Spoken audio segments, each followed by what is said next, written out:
नमस्कार।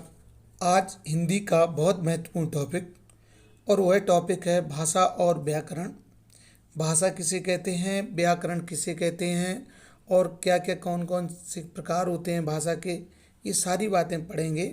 और मूल रूप से जो बात करने वाले हैं, जिन प्रश्नों के हमें उत्तर तलाशने हैं, वो है कि वर्ण और शब्द का अंतर क्या हो सकता है, व्याकरण के अध्ययन से हमें कौन से लाभ हो सकते हैं, व्याकरण के प्रमुख विभाग कौन से हैं, वाक्य से आप क्या समझते हैं, वाक्य किस तरह से बनाए जाएं, शब्द और वाक्य का अंतर क्या है। कुल मिलाकर यदि बात करें तो ये कह सकते हैं वर्ण की परिभाषा क्या है, शब्द की परिभाषा क्या है, व्याकरण की परिभाषा क्या है, ये सब हमें इन प्रश्नों के उत्तर तलाशने हैं। तो प्रारंभ करते हैं भाषा से।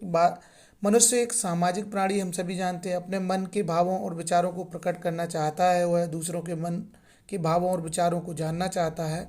तो भावों और विचारों के इस आदान प्रदान का सबसे सरल और सहज माध्यम है वाणी या भाषा। वाणी या लेखनी के माध्यम से जो भाव प्रकाशित किया जाता है, प्रकटीकरण किया जाता है, उसे भाषा कहते हैं। भाषा के अभाव में साहित्य के जीवन की गाड़ी बिल्कुल नहीं चल सकती। कुल मिला के ये है कि कह सकते हैं वाणी अथवा लेखनी के माध्यम से जिन भागों का प्रकटीकरण होता है, किया जाता है, उसे भाषा कहते हैं। भाषा के प्रमुख तीन प्रकार होते हैं: सांकेतिक भाषा, मौखिक भाषा, लिखित भाषा।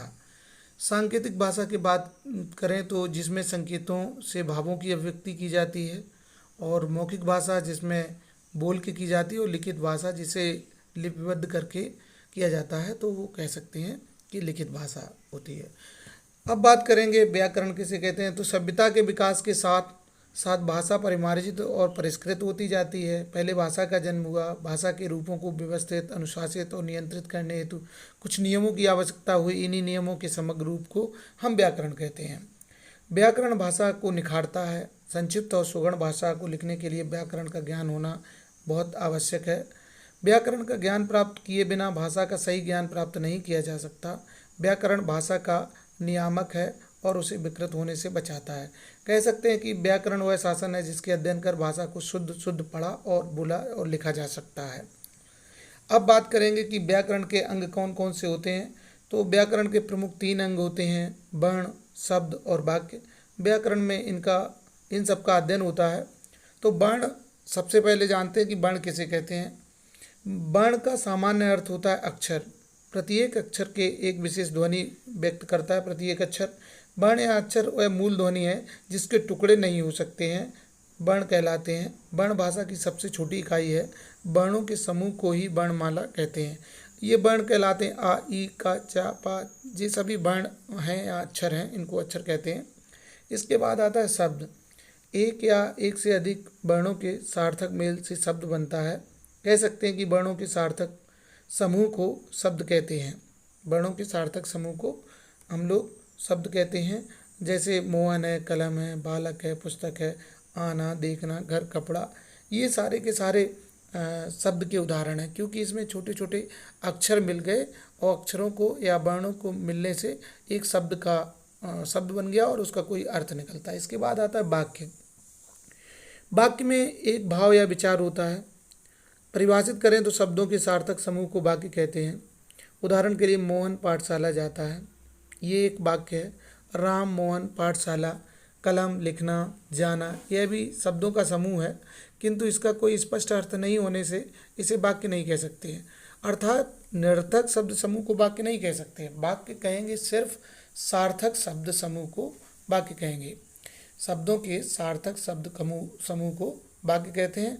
यदि वो समूह निरर्थक है तो उसे वाक्य नहीं कहेंगे। इसके बाद व्याकरण के प्रमुख विभाग कौन से होते हैं। तो विभाग होते हैं ये वर्ण विभाग, शब्द विभाग और वाक्य विभाग। ये तीन विभाग होते हैं: वर्ण विभाग, शब्द विभाग और वाक्य विभाग। सबसे पहले देखते हैं वर्ण विभाग के बारे में। इस विभाग के अंतर्गत वर्णों अथवा अक्षरों के उच्चारण, उनके उच्चारण स्थान, उनके भेद, संधि आदि का अध्ययन किया जाता है। इनमें देख सकते हैं कि उच्चारण स्थान, भेद और संधि आदि का अध्ययन किया जाता है। इसके बाद शब्द विभाग आता है। शब्द विभाग के अंतर्गत शब्दों के भेद, शब्दों की व्युत्पत्ति, समास, शब्दों के सही प्रयोग आदि का अध्ययन किया जाता है। वाक्य विभाग में इस विभाग के अंतर्गत वाक्य के लिखने, पढ़ने और बोलने, वाक्य के भेद जैसे सामान्य है या प्रश्नवाचक है, नकारार्थम है, वाक्य विश्लेषण आदि का अध्ययन इसमें किया जाता है। दोस्तों, ये थी व्याकरण से संबंधित और भाषा से संबंधित जानकारी। आपको कैसी लगी हमें कमेंट्स बॉक्स में लिखिएगा। वीडियो देखने के लिए